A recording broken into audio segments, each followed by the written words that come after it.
Hi guys, we're going to do chapter 13.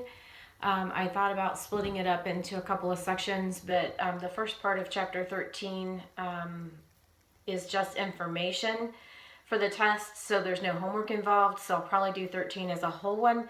We'll see how 14 looks when we get there. I might split that one up into a couple of different videos, but this whole first 8 pages of this chapter is just information to tell you what we're talking about now, a corporation form, and also what's needed to know on the test for that. So there's no homework involved, so let's go ahead and get through that, and then we'll go ahead and get through the part of the chapter that has the accounting for corporations. And then in 14, maybe we can split that up into maybe a couple of different sections for you on a video. So we are going to talk about corporations today, and that is basically the third type of organization that we're going to cover in these accounting classes. Accounting 101 was nothing but sole proprietor. Chapter 12, which we just finished, was partnerships, and now we're going to talk about corporations in the next few chapters. So getting into it, a corporation is an artificial being that is invisible. It's intangible. You cannot reach out and touch it. It exists only in what they call contemplation of the law, which means that it is its own entity. It has to obey the laws. It has to pay taxes. It's completely like it's a person. So it's kind of like it's its own person in reality. It does everything that a person can do. It can own property. It can enter into contracts. So it's like it's a person. Know for the test that corporations are the dominant form of business organization in the United States in terms of dollar sales volume, earnings overall, and employees. So they are the big dogs in the business world. There's 2 reasons why you might go into being a corporation. The first one is obviously to make money, which is why the sole proprietors and the partnerships, all of those people go in. Corporations can also enter into business to make money. That would be companies like McDonald's, Kellogg's, Walmart, Meijer, all of those big names that have a business that you go in and purchase things from. The second reason is not to make money, but to be a nonprofit. Those would be things like Salvation Army, United Way, churches, those types of things that are considered corporations or can be considered corporations. And they're not in it to make a profit. They're in it usually to help people. So they're more of an assisting type organization most of the time. Ownerships. Corporations can be owned 2 different ways. It can be what's called a publicly held corporation, which means that the stock for that corporation is traded on the stock exchanges. So anybody can be an owner, so to speak, in that company.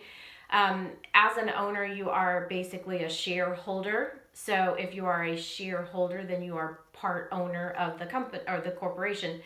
So if it is traded, if the corporation stock is traded on the markets, New York Stock Exchange, so on and so forth, NASDAQ, then it is considered a publicly held corporation because anybody in the general public can buy it.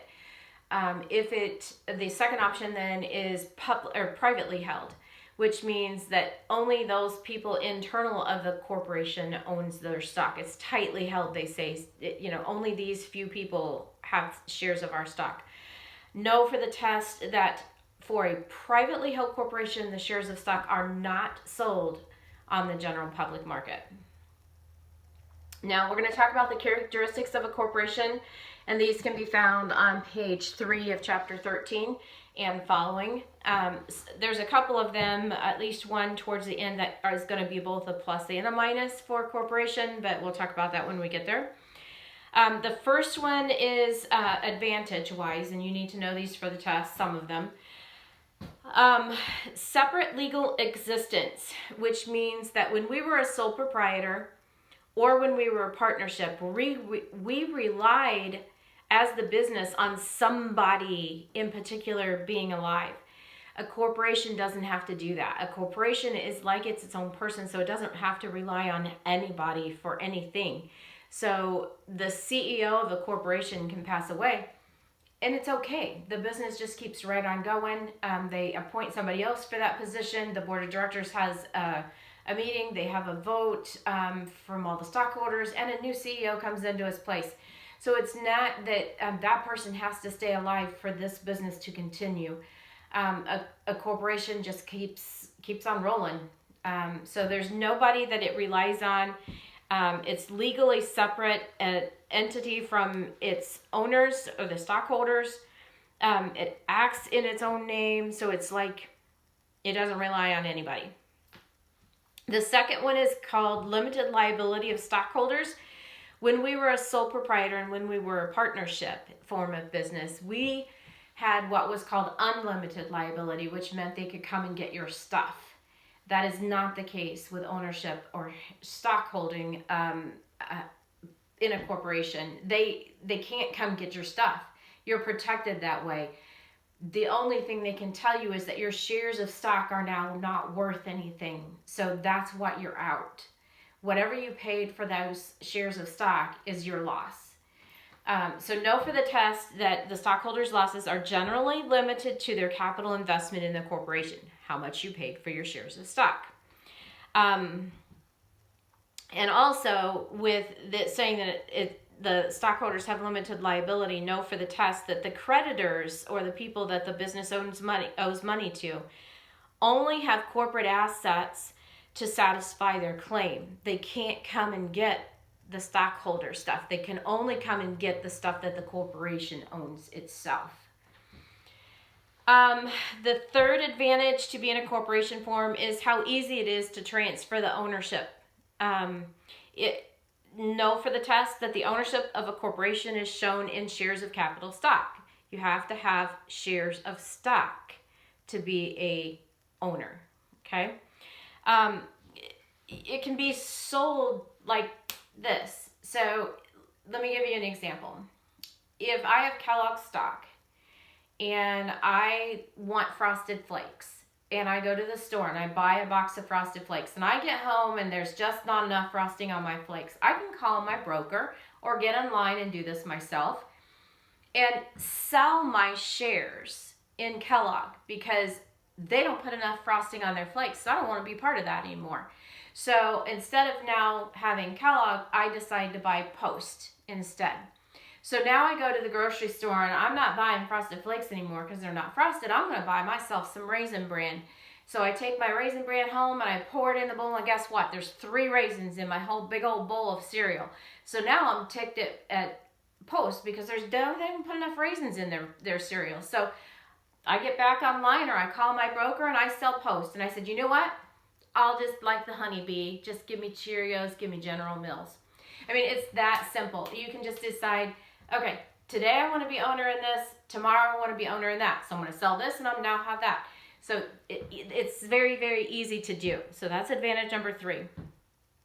Number 4. Oh, and speaking of that, the selling back and forth of shares of stock between people in the public does not affect the corporation's daily business. It only records the sale of it once, the first sale, when it puts it out there on the market. After that, it's just an owner transfer. So it's not a new transaction for them to record. So it's not so hard. It'll be okay. The fourth one is the ability to acquire capital. Obtaining capital for a corporation is fairly easy because the shares that the stockholders own is all they can lose. So they have that limited liability, and the shares are easily transferred, which means that they could be selling for more on the market, or they could put more out there on the market, which would sell higher than what they had before, which means they would make a profit. So it's kind of easier for them to generate income that way. Actual capital, not income, but capital. Continuous life. As we said, the life of a corporation is stated in its charter, which actually you will learn here in a second. The life of the corporation is not affected, like I said before, by the withdrawal, death, or incapacity of any kind of officer of the stockholder, officer, employee of the business. It's its own thing. So it has continuous life, no problems whatsoever. The last one is corporate management, and that can go two different ways. The advantage to corporation management is that it's managed by a board of directors that is elected by the stockholders. Now, if you're like me, a lot of times if you own stock in something, you have no clue who these people are. They're going to send you a ballot because you own shares of stock, and they're going to expect you to vote in this. I don't ever vote because I don't know who these people are. So I'm not sure who really elects them. Maybe some of the people own a lot more stock and things than I do might know them, so that's how they get their position. I don't know. But they do send out ballots, and you can, that's how the CEO, the person in charge of the corporation gets elected. This structure enables the corporation to hire professional managers to actually run the business. So you're not relying on the sole proprietor to have the know-it-all up here, or the two partners to have the know-it-all up here. You can actually hire, and they call these people headhunters, to go out and find the best of the best of the best to come in and manage your corporation. So that is a possibility with a corporation. Disadvantages is the first one we're going to talk about is the one we just talked about, the bad side of corporation management. Because the ownership and the management of the corporation is completely separate. So if you're a stockholder, you don't have the ability to go in and make decisions for the corporation. That is the people that the board of directors have put in charge. That's their job to do. You just hold shares of stock. Because they are completely separate, I, as a stockholder, part owner of a corporation, can't make any changes, can't make any decisions. So I don't have an active role in the business. I just partake in owning shares of stock, and sometimes I might get a dividend. So that is kind of a downfall for, say, me as a stockholder. I don't have any say in the company's business. They have no clue who I am. I'm just somebody who has a piece of paper that says it's their shares of stock to them. So that is a downfall, the downfall side of the corporation management. The second one is government regulations. Corporations are subject to a lot of state and federal regulations that are designed to protect the owners or the stockholders of the corporation. They have a lot of hoops to jump through and a lot of red tape to do. So they are highly regulated that way. Not so with the sole proprietor and the partnership. Remember, there's hardly any rules. You can go, I mean, you have to obey the law, but you can go in and you can make your own decisions and pretty much run your business the way you want, but that's not so with corporations. The third thing is additional taxes. Corporations have to pay federal and state income tax, and that can be very large in amount. Corporate tax rates are really high. And then you also have the thing called double taxation, which happens. The corporations come down to their bottom dollar, and they pay taxes on that bottom dollar, just like you and I pay taxes if we don't put enough in through our payroll. Then they, out of that net income, they take and sometimes give their stockholders a dividend per share. So if I have 100 shares of stock, I might get $1 a dividend per share. So I would get $100 check. That check, that $100 check. Now note that this comes out of the net income, which is what the corporation has already paid taxes on. They take that 100 out of that, send it to me as a stockholder. I have to show that as income on my taxes, and I'm taxed on it.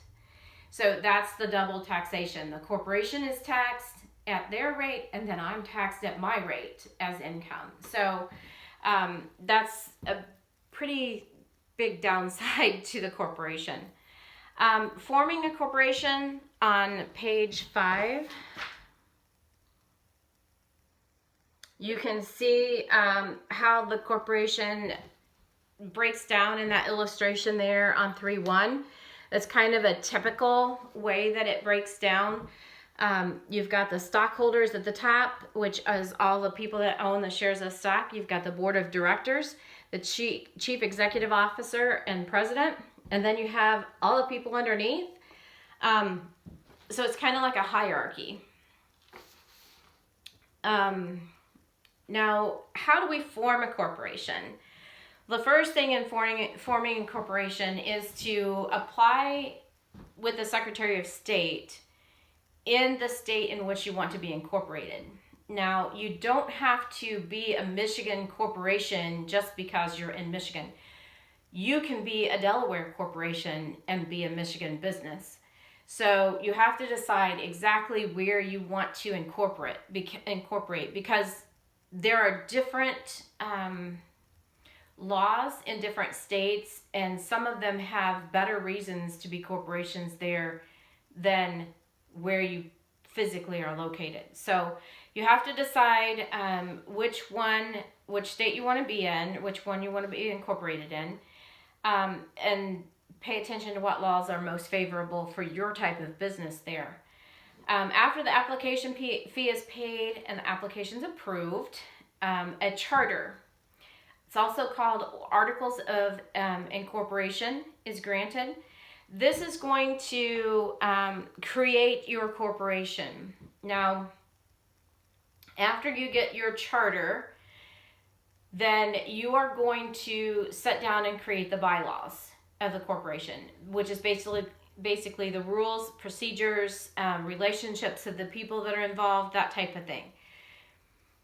Now, if you wish to do business in more than the state that you are physically located in for your business, then you have to apply to each state for a state sales tax license.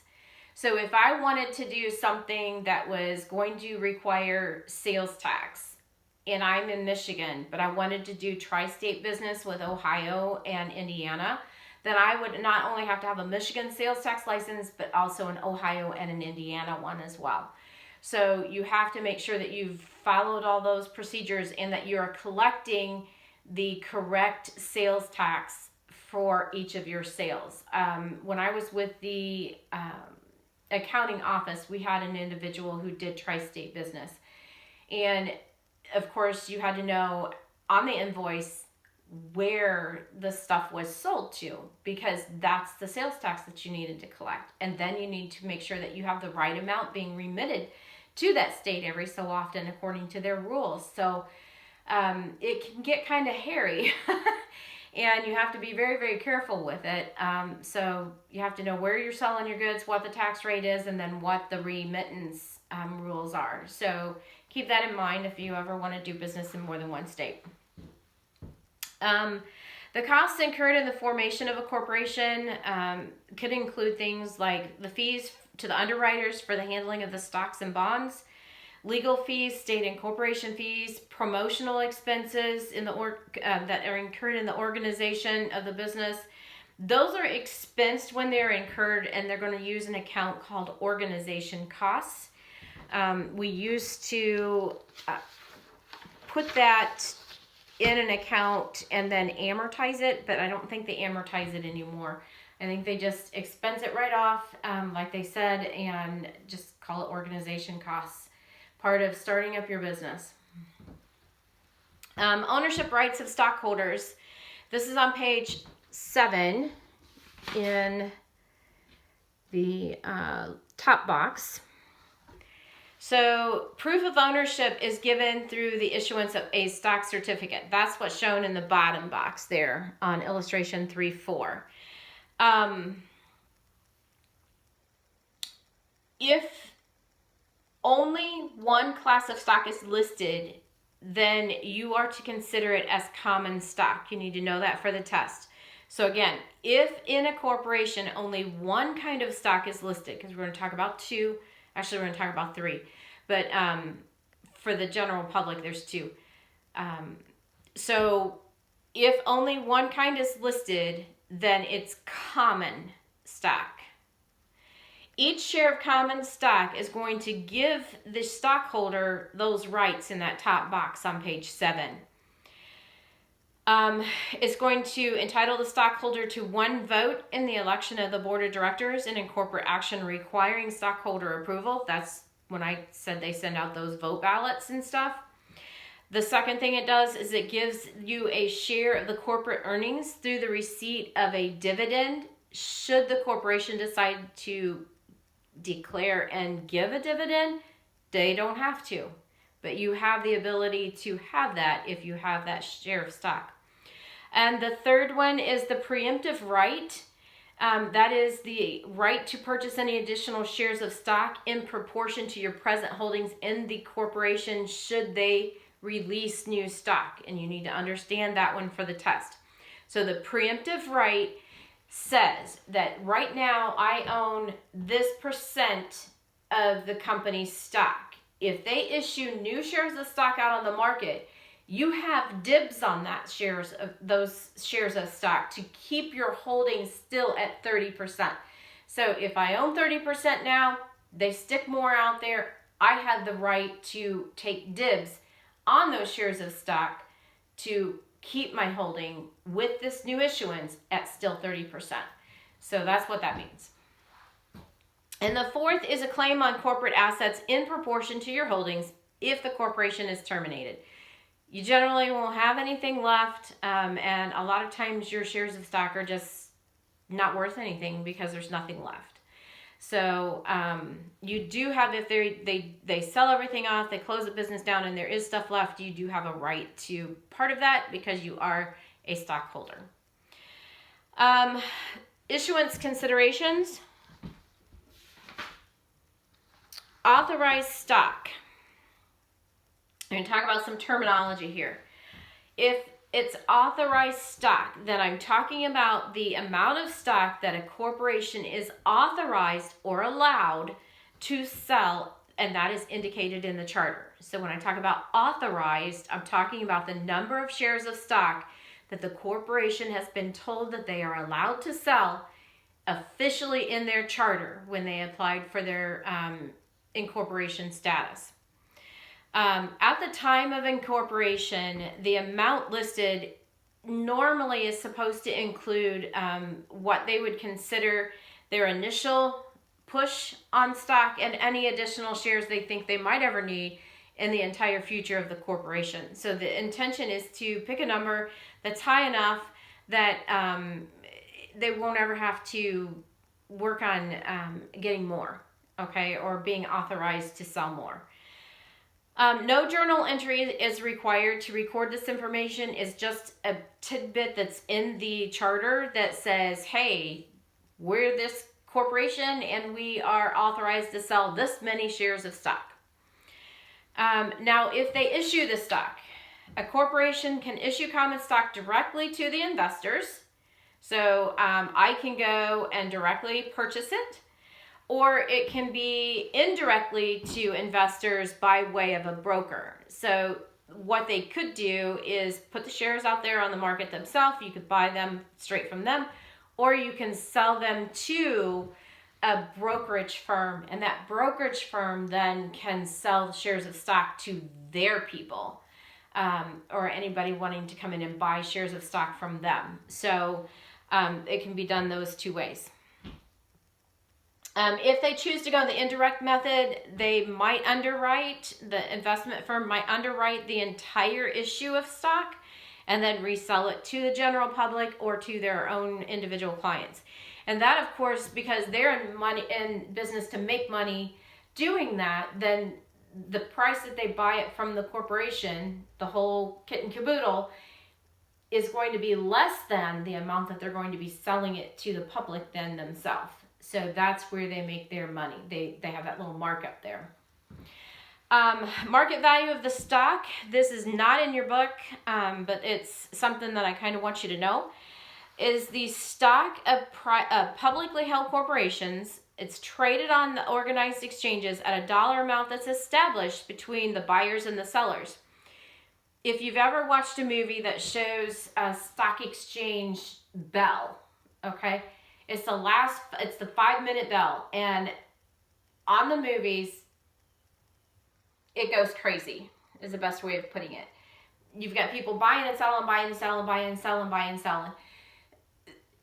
When it's all said and done, it comes to that middle ground, which is that market price, where the buyer and the seller has come together and said, yep, we agree, this is it. That's called market price. Okay. The stock that is being traded out there on those exchanges already is issued shares from one stockholder to another investor. So it will not affect the corporation's books, because only the initial push of that shares of stock is what we're going to record. It doesn't affect the financial statements. It doesn't affect their book or any books or anything. Let's talk about par and no par value stock.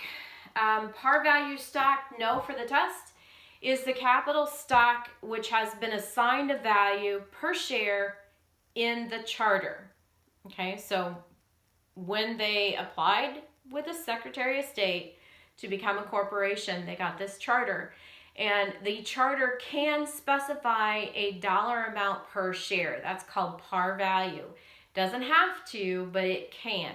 And if it is specified there, that is what's considered legal capital. So if you hear me say legal capital, what is the legal capital? It can be the par value. There's other terms that we'll throw in there as well. We're getting to that in here in just a second. But know that if I say the words par value, that it has been assigned in the charter. Par value is used to represent, like I said, the legal capital per share that is needed to be retained in the business for the protection of the corporate officers or corporate creditors.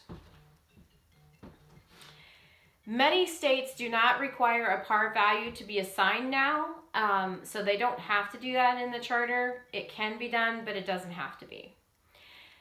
No par value stock. This is capital stock which has been assigned in the corporate charter, but it's not been assigned a value. So there's no par value. That's why it's called no par value. Many times, though, the board of directors is allowed to assign a stated value. Okay, when you hear the word stated value, that means it was not given a value in the charter, because then it would be called par value. So it's no par value stock, but the board of directors has stated a value for it. And then that becomes the legal capital for it. And when we get into working these journal entries, you will hear me say the words legal capital, and that's the amount that you want to use. No for the test for no par value stock, that if there is no stated value, then all proceeds become legal capital. So if there's no par value, the board of directors has not done a stated value, then everything they get for those shares of stock when they sell them becomes legal capital. Okay? Corporate capital, this is the owner's equity section of the balance sheet. When we talk about the sole proprietor and the partnership, we talk about owner's equity. Now we are talking about the stockholders' equity section as a corporation, because that's who the owners is stockholders. So stockholders' equity. It's going to consist of two parts. It's going to consist of paid in capital, or PIC, and that is the total amount of cash and other assets paid to the corporation by stockholders in exchange for shares of stock or capital stock.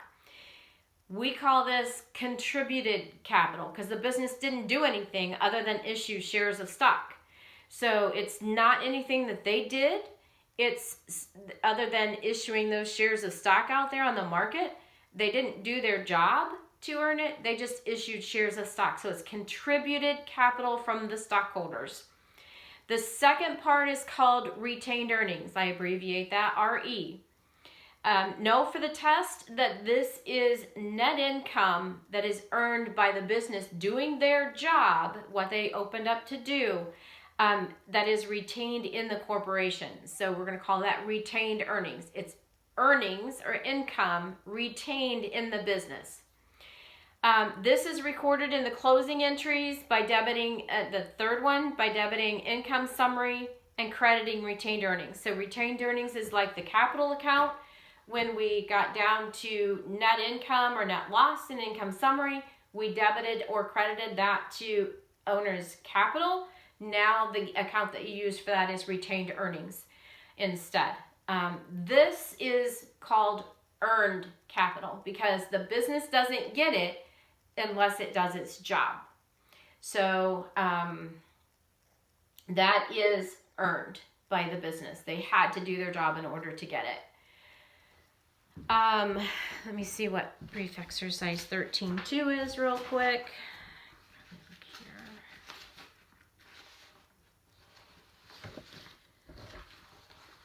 And that is going to show us how we do that. So don't lose your spot here in the chapter. But we're going to go back to brief exercise 13.2 on page 26. It says, at December 31st, Ortiz Corporation reports net income of $480,000, and it wants us to do the closing entry for that. Well, this is closing entry number 3. Number 1 closes revenues to income summary. Number 2 closes expenses to income summary. Number 3 closes income summary to now retained earnings. Okay, and they're saying it's net income. So when we did our closing entries in income summary, we had our revenues here. We had our expenses here. Revenues are higher than expenses for net income, so it would be a balance over here. So in order to get rid of it in income summary, which is the whole point in the third entry, to close income summary, we would have to debit income summary. Let me turn my marker.